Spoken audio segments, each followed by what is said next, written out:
Guys, welcome. This is Shruti from digitalempires.co, and in today's video, I'm sharing how to use Pinterest to drive traffic to your website or blog, how I generate over 3 million monthly impressions from Pinterest, and a lot of juicy tips on what is working on Pinterest right now. You've probably heard that Pinterest can be a great tool for you to drive traffic to your blog or your website, but you're not really seeing the kind of results that you are maybe looking at other accounts at, and they seem to have figured it out, but you are just stuck on how this whole thing works.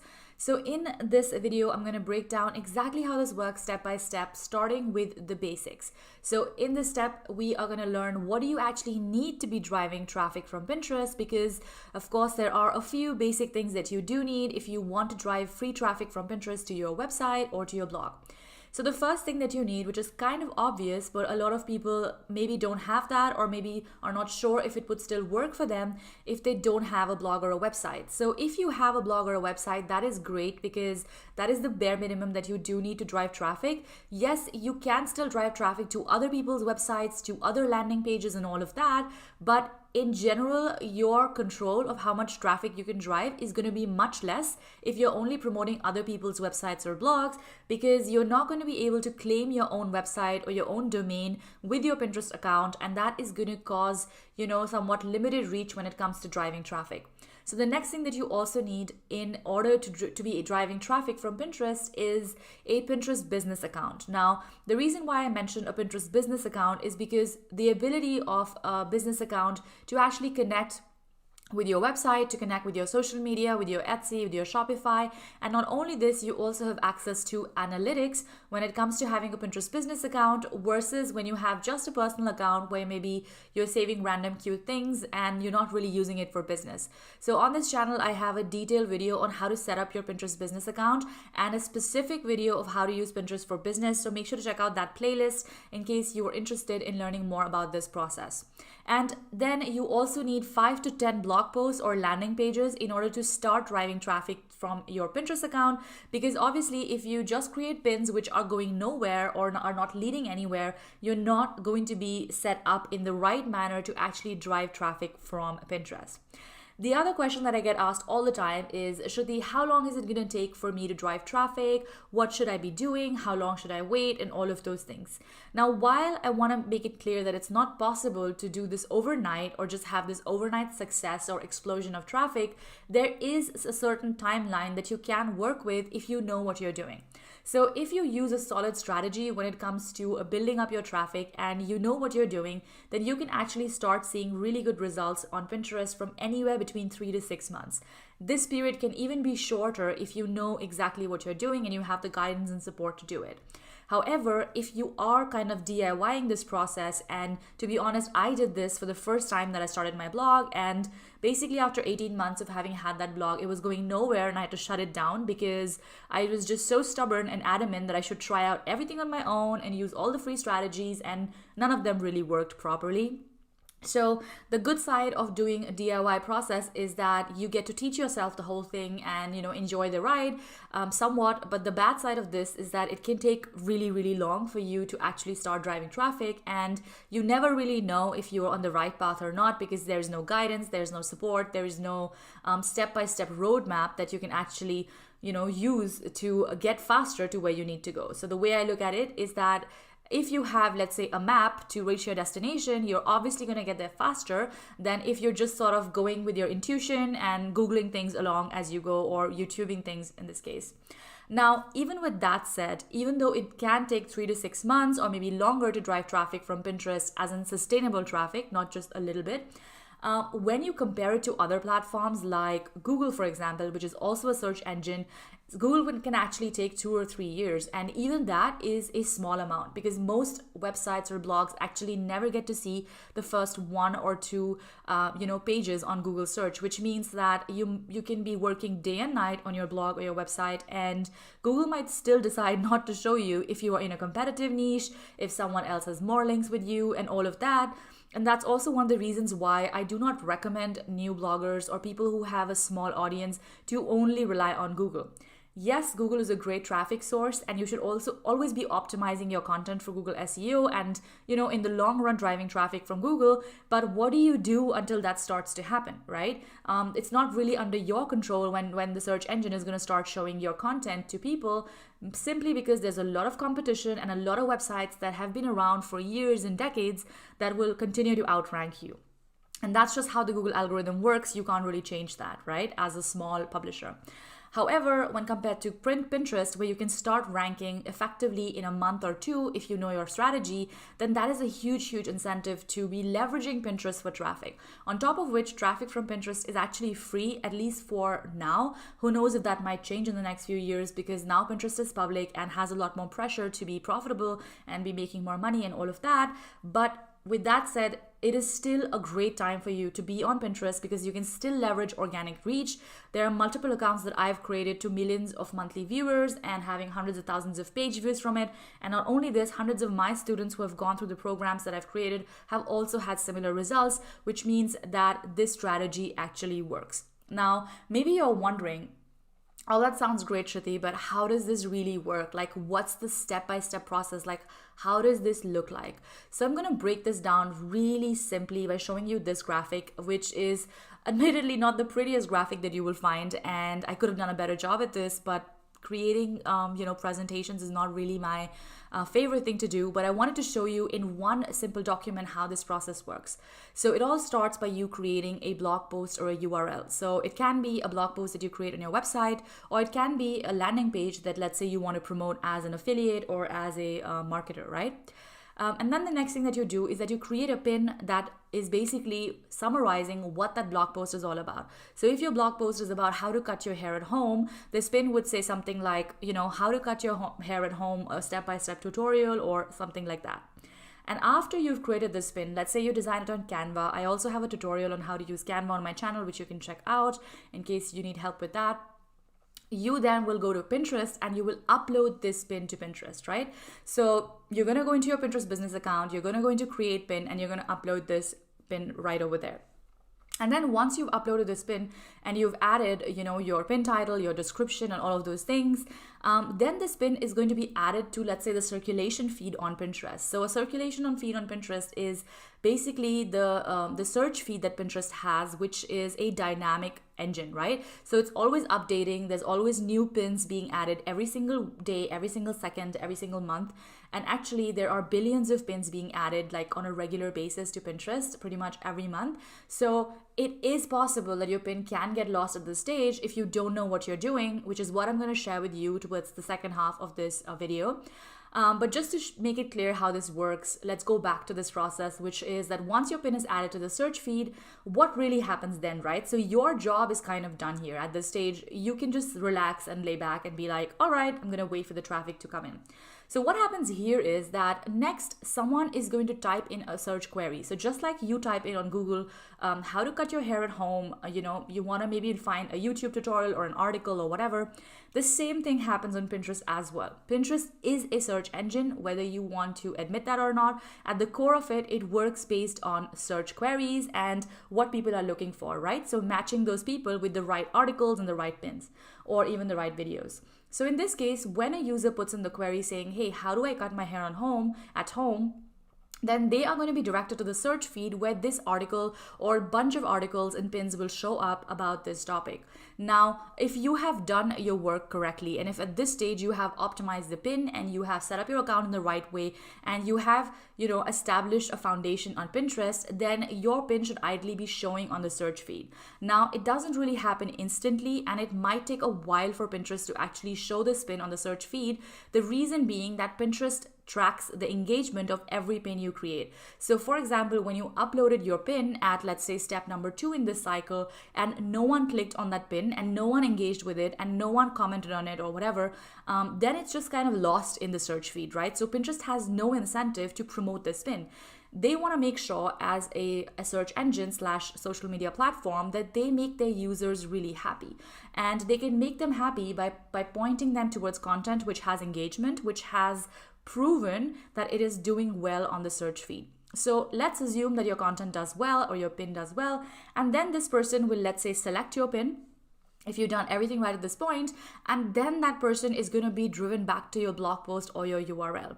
Now, even though this process looks like a pretty long, 6-7 step process that it actually happens pretty quickly once you get the hang of it. And at the core of it, the only really two or three things is your blog post, your pin, and just your account which you uploaded to, right? So there's not that much effort that goes into really generating traffic from Pinterest. But once you understand the cycle, it does make it easier for you as an outsider or someone who's new to the platform to understand how Pinterest uses, the search feed to show your pins to the right content.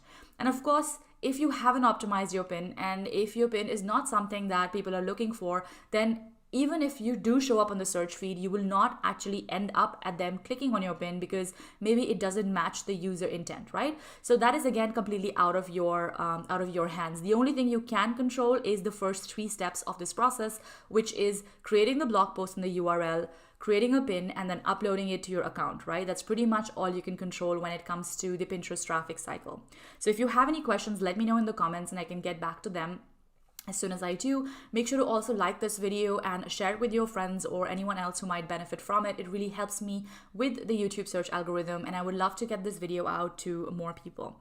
Now, the next step really is, and the meat of the video, which is how can you drive more traffic, right? So now we've made it clear that you need a certain number of things to be a sustainable traffic driver or generator, whatever the word is, from Pinterest. And then you also need to have certain basic fundamentals in place, which you understood by seeing the Pinterest traffic cycle, right? So you're aware now of how this process looks behind the scenes so that you can now implement or optimize every stage of this process, right? So you can drive traffic from, Pinterest doing a couple of different things. And I'm going to share some of my core tips here with you. And the first and the most important tip that I want to share with you when it comes to driving traffic is to really publish fresh pins. Now, since early 2020, Pinterest has really been pushing out for fresh pins and fresh content. And if you were a content creator on Pinterest in 2019, 18, whatever, years before, the strategy that you needed to use to grow on Pinterest was very different. And maybe something you were doing then or a course that you took then is probably not really valid right now because a lot of things have changed dynamically since Pinterest went public. And they're really creating a lot of updates to make sure that their users on Pinterest have the best possible experience when it comes to interacting with their content, right? Now that we know that Pinterest is really favoring fresh pins or fresh content, maybe you want to know what the heck does fresh pins even mean? How can you implement them? What does this mean for your strategy, right? So let me help you there. Fresh pins, to sum it up very, very basically, means that they are pins with new images or videos. So any pin that has a new image or a new video or a new graphic is going to be considered as a fresh pin on Pinterest because that is the first time that pin is saved on Pinterest, right? So the very first time an image or a video is saved on Pinterest, that is a fresh pin. Every next time that you save that pin, it becomes a duplicate pin. So if you save the same pin to 600 boards, that actually leads to a lot of different duplicate pins. And I'm going to share with you why that is not the best strategy. Now, one of the questions that I get asked is, do I have to be creating new blog posts or new URLs all the time, or can I just promote the same stuff? So yes, you can promote the same stuff, but you do have to change a couple of things. Now, a pin can still be a fresh pin even if it has the same URL or link as another pin. However, what you do need to change is the image or the graphic that goes along with that pin, right? So if it is an image pin, you need to change the image. If it is a video pin, you need to change the video, right? You can still use, let's say, more or less the same text that you have from old pins. You can use similar titles and descriptions. Although I highly recommend that you do switch that up because the search engine does not like spam and does not like to be repeated with the same content over and over again. So the more variation you can create in your prints, the better it is. But yes, you can promote the same old URL over and over again as long as you create new graphics for it. However, some people think that if they just change the title of the pin or they just change the description of the pin, it's going to be a new pin, right? That's not going to work. Why? Because just changing the text or the title or maybe even the description of the pin, it's actually still counted as a duplicate pin because the image remains the same. So Pinterest, in effect really cares about the images and the videos you are uploading to the platform. So the text in that sense is a little bit less relevant when it comes to this fresh pin or fresh image thing. However, it is still relevant for search, and we're going to see it shortly why that is the case. So what could you do to ensure that you use this strategy and that you actually are creating fresh pins the right way to get the most amount of traffic, and basically what you need to be doing so that you don't get blocked on Pinterest or get added to the spam filter, and that you don't create that many duplicate pins. So in essence, fresh pins do mean that you have fresh content, right? And the best way to create fresh content is by creating fresh content. So you can, of course, keep repeating and sharing the old pins with the old URLs by creating new graphics and all of that. However, the best strategy when it comes to, really boosting your account is definitely by creating new content, so that you can actually upload new URLs. And this is kind of very similar to what Google wants in their search practices as well. Google really recommends fresh content and does really favor blogs or websites that produce regularly new content. And Pinterest has taken a very same approach from this year or recently, that they also want the content creators on Pinterest to be churning out new content as often as possible. Maybe that's a week, a weekly schedule, or maybe that's a monthly schedule. Nevertheless, try and create new content as often as you can. The next thing that you need to keep in mind when it comes to the best practices for fresh pins is that instead of uploading all of your pins at once, which a lot of people used to do in former times on Pinterest, and I'm guessing a lot of people still do, and that doesn't really work because Pinterest wants you to be a consistent content creator, right? The algorithm doesn't want you to upload 50 pins in one day and then disappear for 1 week, right? So I always tell my students, as well as people on YouTube who follow my channel, that it is much, much better for you to focus on quality and consistency versus quantity. So it is not about who can create the most amount of pins in the fastest amount of time. No, it really isn't about that. It really is about who can create the best quality of pins effectively over a period of time. So I would rather that you space out your pins, and let's say you upload 5 times in a day or 5 pins in a day, maybe one at 10 a.m., one at 12 p.m., whatever. That depends on your time zone and your audience time zone. But the essence is really not to be uploading too many pins in one go, shortly one after the other, and then just disappearing from Pinterest. It's much better to space out your pins throughout the day and just upload pins, regularly, instead of just doing this kind of mass uploading, right? It just doesn't work. At least it doesn't work anymore. And I also want to share with you a really handy tool, which you can see on the left side of the screen, which is basically the native scheduler on Pinterest. Lots of people don't even know that this exists or how to use it. And essentially, if you don't have Tailwind, which is a scheduling app, again, I have a full video on Tailwind on my channel. You can check that out in my channel as well after you watch this video. But if you don't have Tailwind, which is a paid app, you can also use the native Pinterest scheduler to schedule your pins ahead of time. So normally Pinterest only allows you around 2 weeks of scheduling ahead. So for example, if you're going away for a month, you can't really do that. You will probably have to log into Pinterest a couple of weeks before. However, if you are someone who's flexible, maybe someone on a budget, then I would recommend just using the native scheduler on Pinterest, which you can see. You can select the day that you want to publish. You can even select the time that you want to publish. Now, when it comes to the time that you publish, I would rather that you spend a little bit of time doing a bit of research on where your audience is based and what time they're active. Because the time that you see in your account here is going to be the time zone of where you are based, right? So it's not going to be the time zone of your country or the country that you've selected in your account. So for example, the country that I've selected in this account is Germany, and it does show me the time zone of that. But it could be that you created an account and you put the country as, I don't know, Indonesia, but you are right now in the US, so you're scheduling there. Irrespective of where you are, the place that matters is where you're logging into your account from, and that's the time that it's going to show.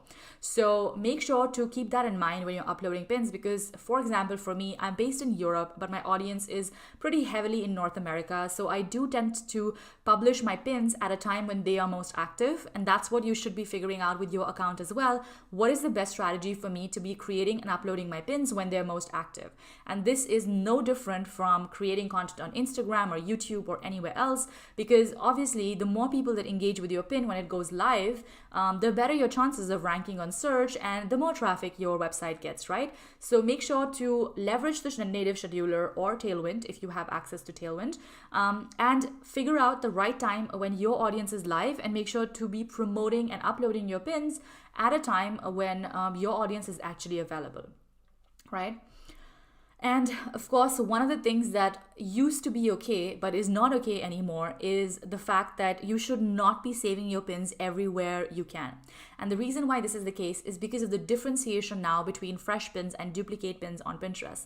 So fresh pins are pins that get uploaded for the first time or saved for the first time on Pinterest, whereas duplicate pins are pins that have already been saved before. Now, it doesn't matter if you save someone else's pin or you save your own pin again and again, but because you have already saved this pin once, it doesn't really help you to keep saving it again and again to 40 different boards. So what you want to do instead is that you want to narrow down the number of boards that you publish or save this pin to, and maybe stick to a maximum of 10 boards. Now, again, this is a best practice from Pinterest itself. This is not something that I made up. So obviously, when Pinterest shares what they want you to do, you should definitely be paying attention to it. And that's why I want you not to be saving your new pins to, all the boards that you have and spamming all of your tribes and your group boards with the same pin. Instead, just be careful and select the maximum number of boards that you want to share that pin to, and try not to exceed 10 boards at a time for the same pin, just to avoid excessive duplicate pins. Because what happens when you create a lot of duplicate pins or pins that have already been saved somewhere else on Pinterest is that it just lowers the reach of your account. And that's also why I actually recommend that going forward, you create more of your own content versus just saving other people's content as much as possible and as much as time allows, because that's what Pinterest wants you to be doing, creating relevant, fresh content on time, right? So timely content. All right, so now that we know the first tip, let's talk about one of the tips that is maybe not the sexiest tip to be sharing, but it is nevertheless very, very important because Pinterest is a search engine. So this tip is all about how do you optimize for search, so making sure that you are optimized for SEO when you are using Pinterest to drive traffic. And the reason why is really because it links back to the cycle that I showed you, the graph that I showed you, which is that if your pins basically do not show up in the search feed, right? So if they're not being added to the search feed and they're not really ranking anywhere on the search feed, so they're not showing, let's say, in the first 2 pages that a person loads, then no one is going to click through to your pins and no one is going to find your account or your website, right? It's pretty simple. And it's kind of the same as when you try to rank on Google as well. If you're hidden in page 10 of Google, then no one is really going to come to your website because no one has the patience to scroll that much and really go to page 10, right? And this is basically how every search engine works. And I'm honestly quite surprised that many people don't really think about this or don't really pay attention to it, because without having effective SEO in place and without really making it very, very easy for Pinterest to rank your content, you cannot drive traffic sustainably. You might have, luck by fluke or something once in a while if a big account shares your pin or something, but you're not going to be able to drive that consistent day in and day out traffic, which you can then monetize and make money on and all of those things. So in order to understand why you need to optimize for search, look at it this way. There are 3 ways that people can find you on Pinterest, right? So they can find you when they're searching for a term, like we shared, right? So if I'm looking to cut my hair at home, I might search that on the search feed and I can find you via that. Or I can find you by finding your board. So maybe I'm looking for inspiration and I'm looking for, boards to redo my kitchen, and I somehow come across your kitchen makeovers board and I start following you because I like your content. Or I could be actively looking for people in a certain niche or industry and I check out your profile and then I decide to follow you. Like, for example, maybe I want to hire a business coach and I'm looking for people on Pinterest who are a business coach who are located in my country, and I come across your file and I follow you, right? Irrespective of where people find you, there can only be 3 areas that you optimize when it comes to search on Pinterest, at least as of now. And those areas are your profile, so your account profile. So what is it that your profile is all about? Who are you? What do you do? What's your website? So on and so forth. The next thing is what your pins are all about. So how are your pins optimized for search? What are some of the key things that I should know as someone who is a user to actually interact with your pins? And the third thing is your boards. So all of the personal boards that you have, which you created for your account, what are they all about? How do they relate to what I'm looking for? How do they rank in search, right? Now, I also have a full-on video on how to rank #1 on Pinterest SEO, and you can check that out as well after you watch this video, but I'm going to share some other tips with you first over here.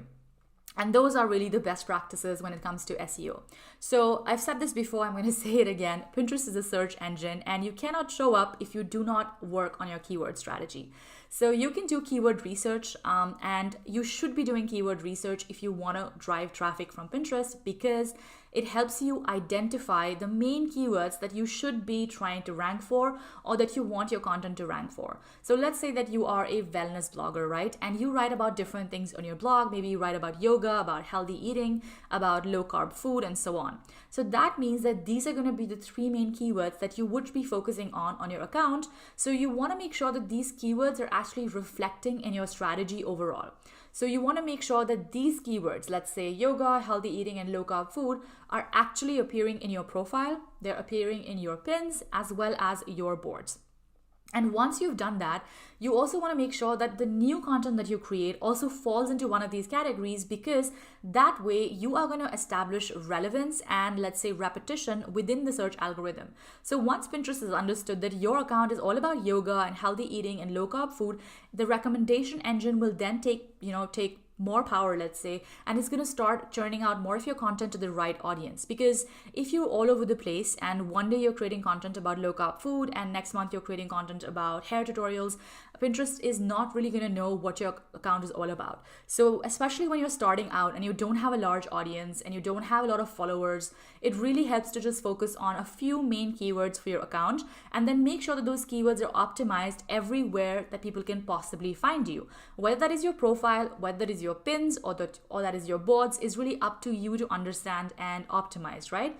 And not only should you be optimizing your existing account, because obviously that's how people are finding you, you should also be thinking about what could I create in the near future that is going to fall into one of these categories, so that I can continue to do well on Pinterest, so that my topics or my themes can continue to connect with my audience and I can get more and more engagement over time.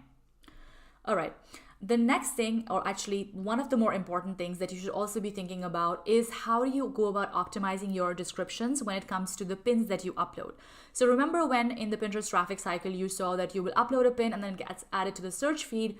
It won't really get added to the search feed if Pinterest doesn't know what your pin is all about. And as an algorithm, the way Pinterest works is that it basically scans the pin that you upload for tags, right? So for relevant tags. And let's say for example, in the example that I have put as a screenshot, you can see that there are different things that are there. So there are habits of women who are never stressed. And then there are different smaller keywords like daily habits, women, mental health, wellness, etc. So when Pinterest scans this keyword description, it's going to know, okay, this pin is all about wellness and mental health and being happy. And I'm going to share it with people who have shown an interest in these topics. And then it's going to put that into the search feed. And if my pin is added to the search feed and is ranking at a good place, then people who are looking for similar content will also get shown this content, and then I will get traffic for that particular pin, right? So it doesn't really just depend on how your description is or how beautiful your pin is. It's a combination of different things that work in favor, really, right?